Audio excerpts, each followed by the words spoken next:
Hello everybody, I'm Chris Botgle and welcome back to another episode of Chris Botgle's Album Club. So, as usual today, we're going to be doing two albums randomly picked from a list of anonymous submissions by all of us. Not anonymous necessarily to me because I won the thing, but from everyone else, randomly picked, random number generator I use online. Get some very strange matchups sometimes, and that is almost certainly what has happened here. Now, today with me I have Ben. I am just a dreamer, and you are just a dream. Matthew. This is our 50th episode and the 99th and 100th album that we will cover. Thank you, Matthew. And, Fan. Hello, people of Scotland. Alright, well, you already hear what today's albums are. None of you know, only I do, so, you excited? We're ready. He's as ready as he'll ever be. Didn't sound too enthused, but still. Interestingly enough, this time we actually had albums with kind of similar names. At least they both have the word love featured very prominently in the title. So, today's albums are Love is Here by Starsailor and Label of Love by UB40. So, there's a bunch of albums with love in the title. We could have done A Love Supreme, we could have done The Love Below, we could have done, all sorts of things. But, no, instead we've got whatever the hell this is. So, we'll go in with initial impressions, and we're starting with you, Ben. I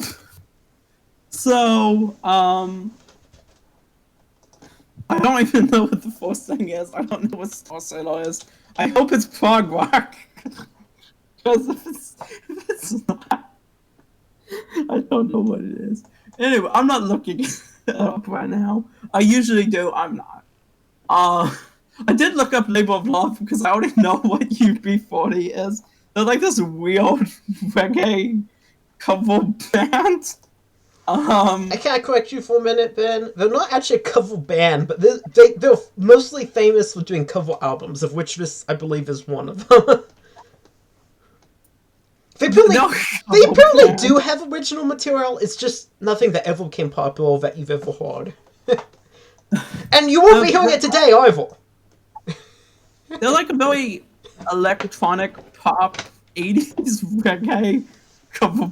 They are a cover band. Let's be quite clear about this. This album does have the cover of Red Red Wine by Neil Diamond. I'm quite familiar with the cover of it. It's pretty good, but I kind of can't imagine myself enjoying a whole album of them doing covers in this reggae one. This might be a little bit less electronic than their later stuff. Or dub, maybe. I do like dub. I like the dub stuff on Saint Denis stuff, for instance. But yeah. I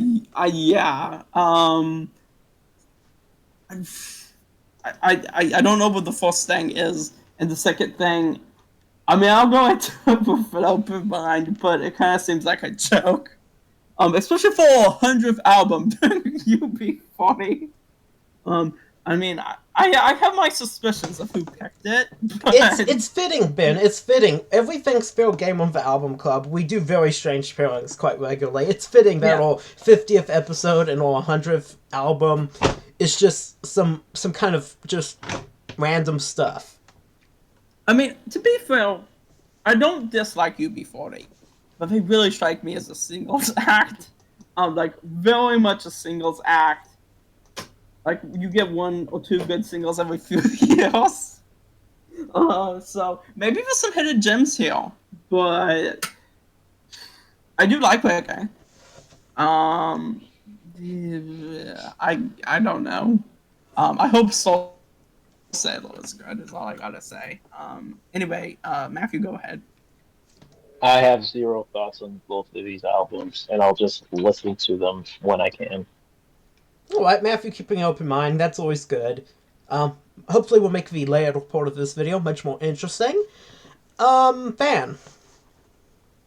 I don't know Starsailor. And In the immortal words of Stewie Griffin, speaking about UB40, do you like your reggae watered down and acceptable at a wedding? True. Uh, So true. So just like white people reggae, basically. Yeah, it's yeah. fine. Except, I mean, you could also argue the Police are white people reggae, but they're like really good. You know, The police are awesome. So the police yeah, are we the love the police. The Police. band So is actually good. The police are yeah, good. Those I think yeah, these good white people reggae. But when I think white people reggae, it's you UB40. Yeah, it's UB40. It's not the Yeah. police. the reggae Yeah. covers of all those songs from the 60s or 70s. It's only a Yeah. gimmick. So Watered down reggae. yeah, and acceptable at a wedding. So yeah, I guess we gotta listen to it. Alright, and as for me, UB40, I don't think I've listened to this whole album. I'm familiar with Red Wine, including the version with the rap in it that they don't play on radio, but because I heard that once, it like autoplayed on Spotify. I was like, since when did this have a rap section? But it does, and you'll hear that Red Wine actually does. Trust me, it actually does have a rap section on the radio at the weddings. It doesn't, but it does have a rap section. At least on some version they play on Spotify once when I was listening to Spotify. So you'll say it. We'll see. I don't remember it super well, but I remember it being kind of cringe. It's a bit off, I think, without the rap section. As for the rest of the album, though, no thoughts there at all. As for Love Is Here by Starsailor, I don't really know hardly anything about this band except for, like, one of the songs on this album was used as the end credits theme in Metal Gear Solid 3, which we were just talking about Metal Gear Solid in the episode we just filmed, which will probably come out way before this one, but it was the Beyonce Cowboy Coral video. We were literally just talking about Metal Gear Solid, so somewhat ironic, I guess, that this pops up right now. But yes, one of the songs on this album, for just any of you who's into that type of thing, trivia, anything, one of the songs of this album was the end credits theme for Snake Eater. It's not the song Snake Eater that was written for the game, it's the end credits song, Way to Fall. So, if you remember that song from the end credits of Snake Eater, that's on this album. That song is from this album. So, anyone here play Snake Eater? I have heard of Snake Eater, but I have not played it. I have heard the song Snake Eater, and I know you climb up a ladder for 3.5 minutes while the song plays. Oh, okay, so it's not that song. It's that's the like opening credits song, and then also plays during that scene where you climb the ladder.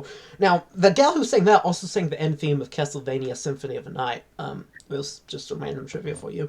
The song Snake Eater, yeah, it's great. It's hilarious. You know. But the end credits theme is a different song, and it's a song called Way to Fall, which is track 5, it looks like, of Love Is Here by Starsailor. So, if you haven't played the game, I don't really know how to explain it to you. I definitely do recommend the game. It's the best Metal Gear Solid game, in my opinion.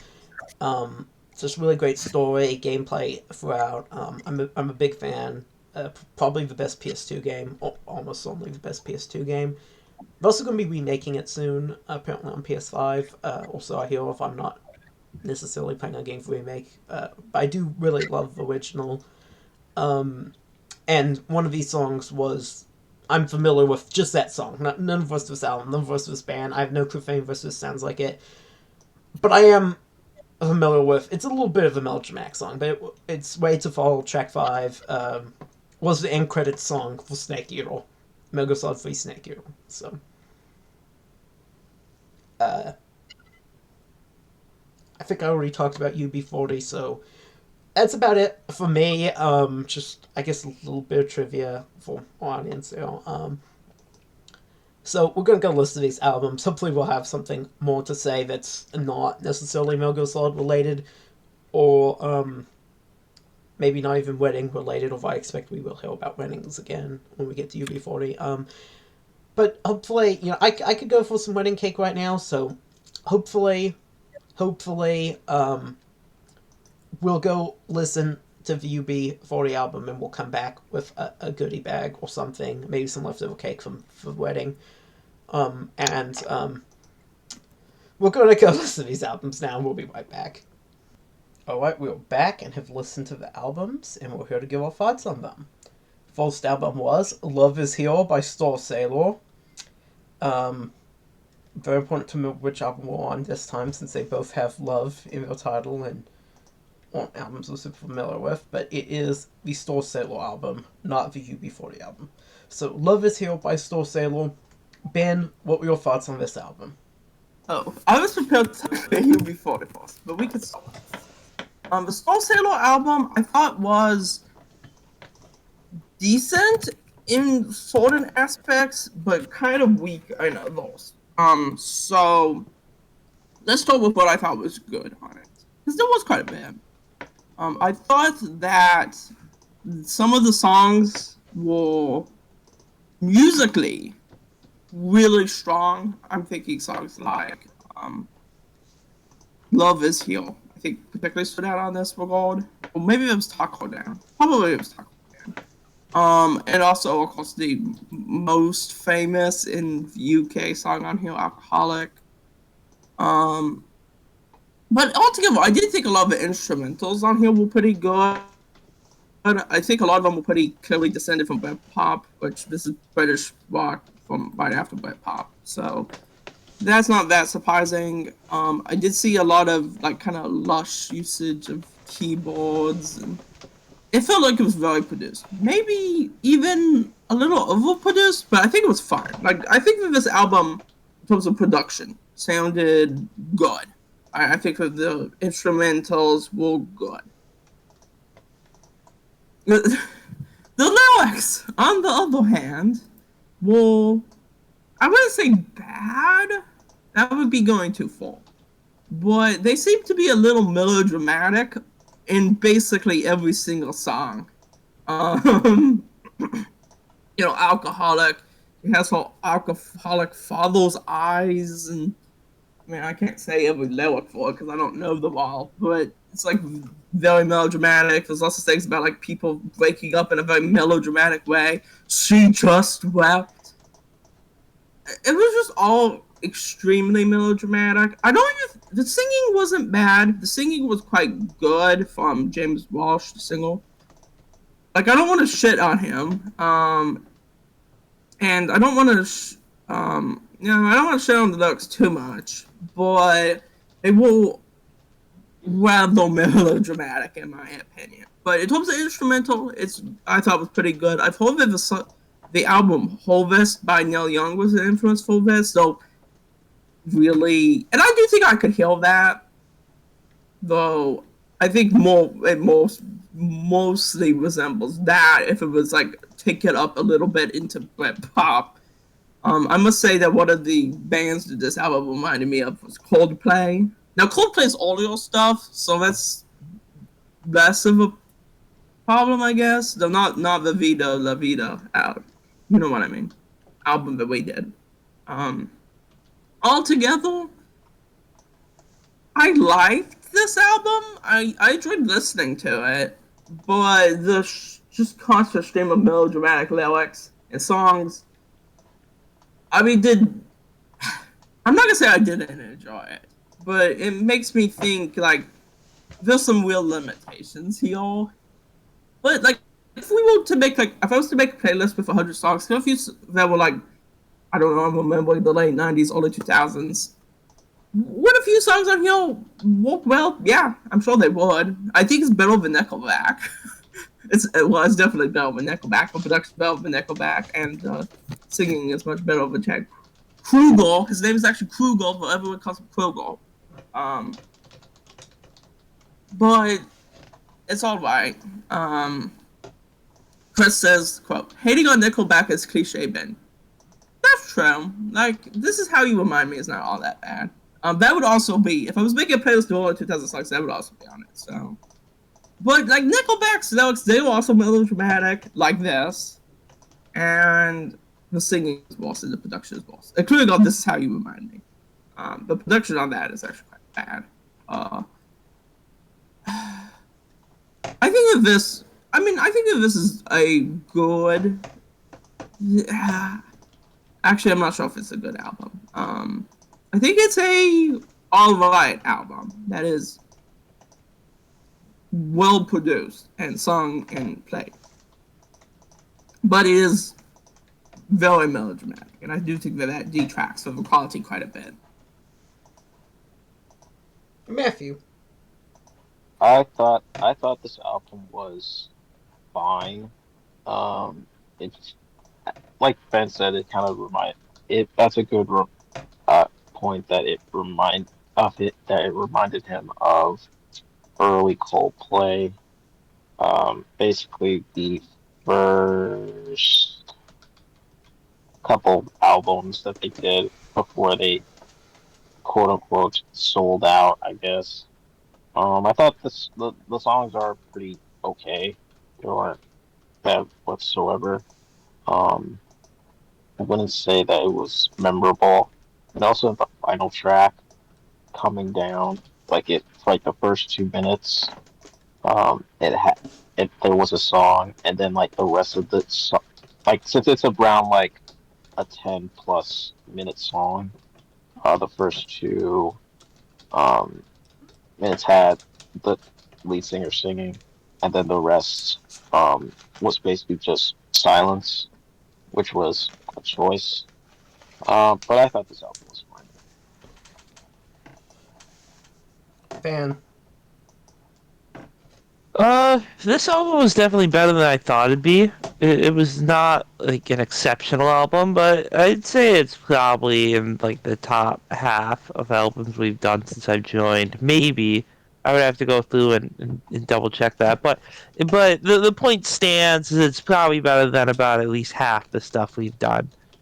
At least since I've joined. I was a really big fan of Bailey Westhead on keys. He was adding great textures throughout the album. I'd say he was certainly the MVP of the album, switching masterfully, I'll say, between the piano, the organ, the Rhodes, really adding lots of great textures throughout. He was my favorite to listen to by far. This was, there was a lot of well-written songs, good mix of ballads, mid-tempo songs. The album, how would I put it, had kind of like a droning quality throughout that added a lot to the overall vibe. I'm not sure if that's the best word, but it had a lot of gloomy overtones. It was very moody. There were a couple upbeat songs. I think that kind of adds to Ben's point where he said it's all very melodramatic. He is correct, but I do feel like that was the vibe they were going for. I think that's kind of the genre, kind of this acoustic guitar guy singing. The songs tend to be kind of melodramatic. For better or for worse, I'm not arguing, but I do think they're very melodramatic because I think that's what they were certainly going for. As a little bit of response to Ben, although there's no disagreement here, it definitely was. This is, speaking of average guitar guy albums, this is probably better than like your Ed Sheeran, your Jason Mraz's, I think.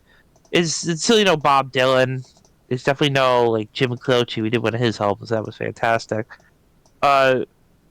It's also not like trying to be either of those. One thing Matthew touched on it a little bit, the last track being super long. I'm so happy we're done with the hidden track era of music. Amen. Because like at the very end there's like 40 seconds of just like noises and stuff, and that's such a stupid gimmick. Just put the damn song on the record. It's worked. I think the Grateful Dead had a couple it'd be a live album and they had extra space, so they just put more live music on after like 30 seconds just for like a break between, because of the different concerts. That was cool. you know, because it's just just getting more of what you paid for. I don't think anybody was paying for 10 minutes of silence and then 40 minutes of 40 seconds of ambient sounds at the end of this. Just put it on the record, dude. So I'm very glad that it is over, and but overall, this record is good. I enjoyed it. I think it was fine. All right, thank you. I'll agree with a good chunk of that. So I got a little off track there. I was like, you're like, just put a damn song of record. Yeah, I agree with that. I'll drink to that. I'll drink to that. Anyways, as for my actual thoughts on the album, though, other than that, I thought this album was decent. It was very melodramatic. It's a melodramatic music for very melodramatic people. Also, I'm assuming sung by very melodramatic people. I don't know if these people are melodramatic in their personal life, but it was certainly very dramatic on the melodramatic on the record. So lots of melodrama going on there. As I said at the beginning of this video, I was already familiar with one of these songs from Metal Gear Solid. And yeah, I mean, it's a very melodramatic song. I remember when I first beat that game, I was just like, damn, this song's very overwrought. But not necessarily in a bad way. If that's what you want, you know, that's what you want. There's a lot of early 2000s music kind of like that. And this, I think, is by no means a bad entry in that kind of canon of overwrought and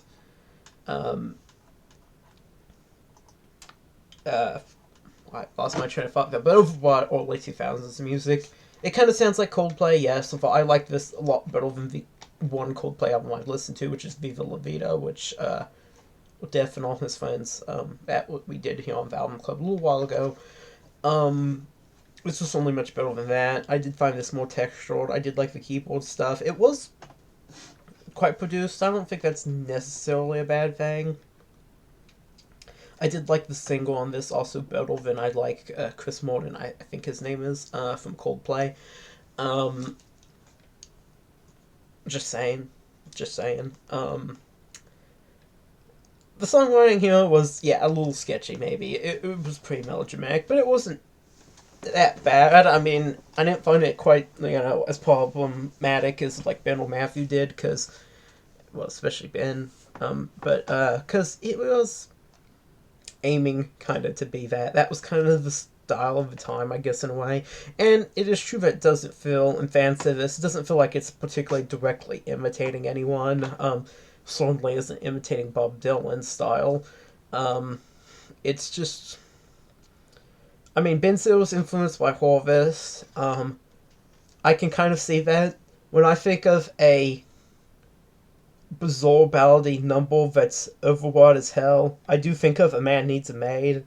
And so I can kind of see it. Like, this was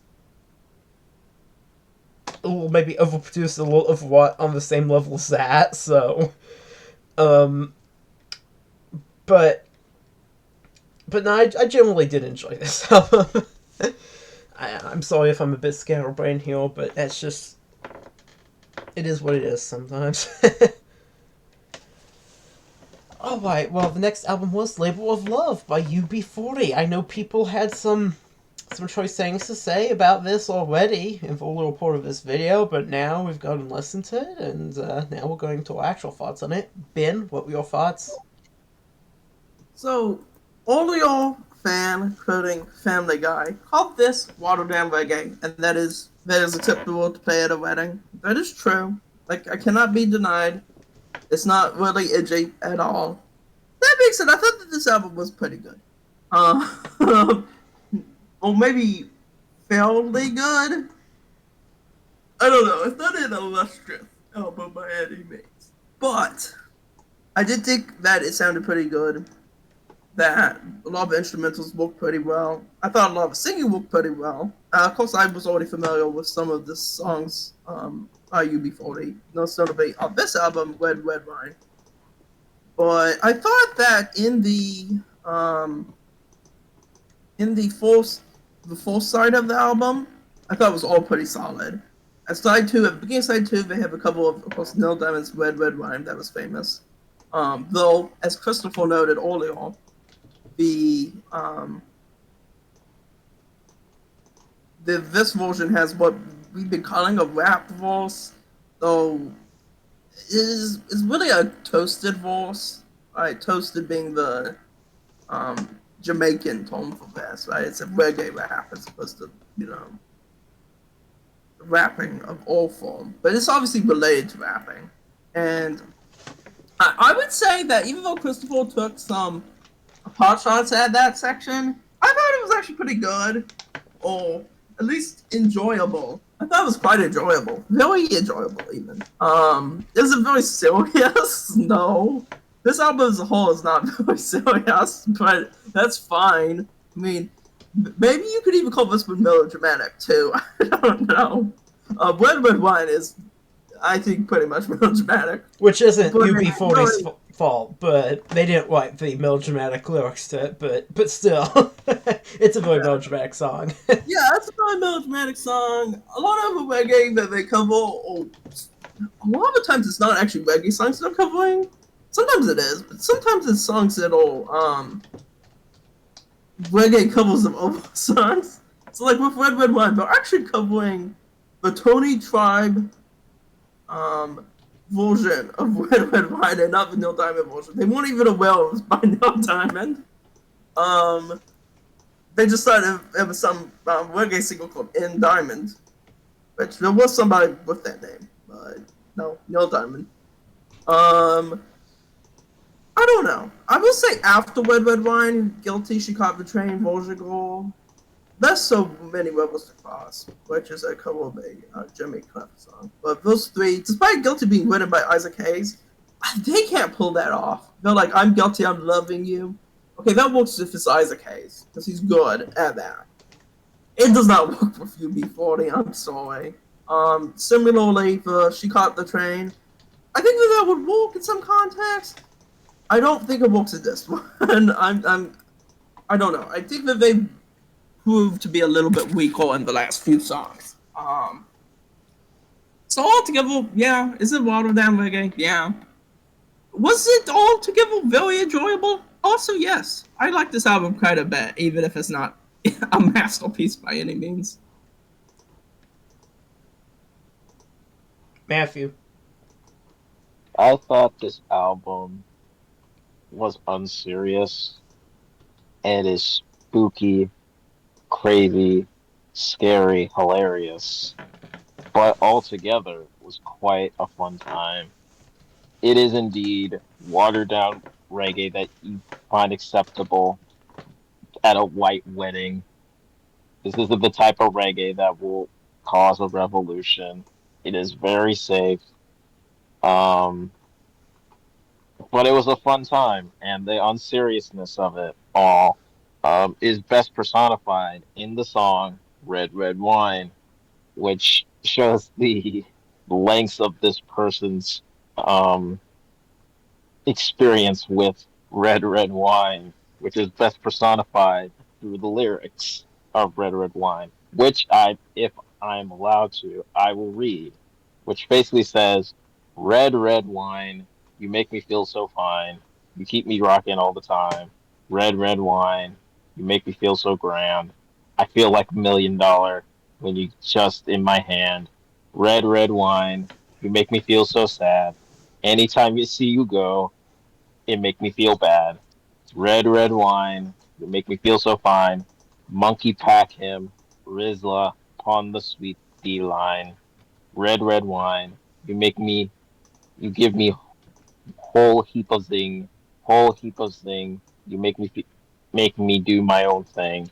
Red Red Wine, you really know how to feel love. A kind of loving like a blessing from above.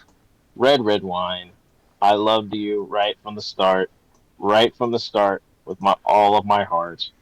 Red Red Wine in an 80s style, Red Red Wine in a modern beat style. Yeah, I'm finished.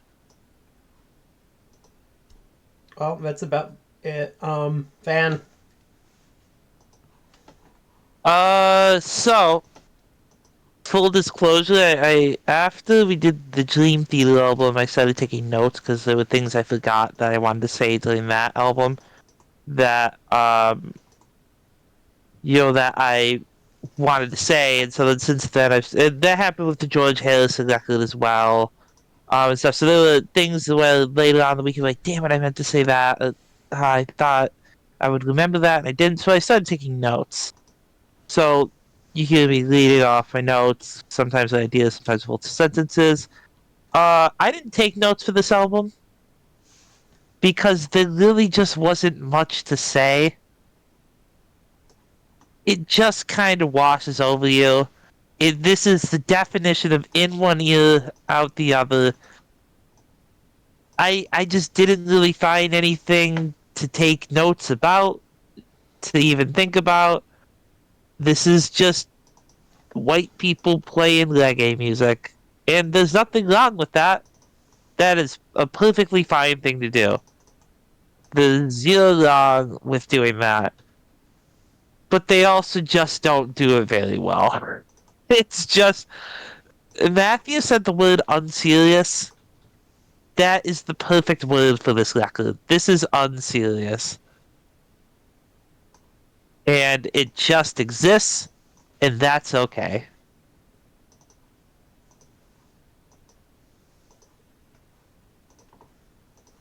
Alright, thank you, Fan. Now it's my turn.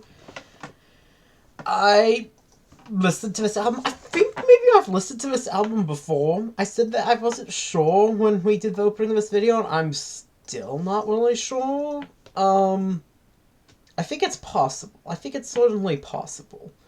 Can't remember. I think that should tell you something if I can't remember whether or not I listened to it.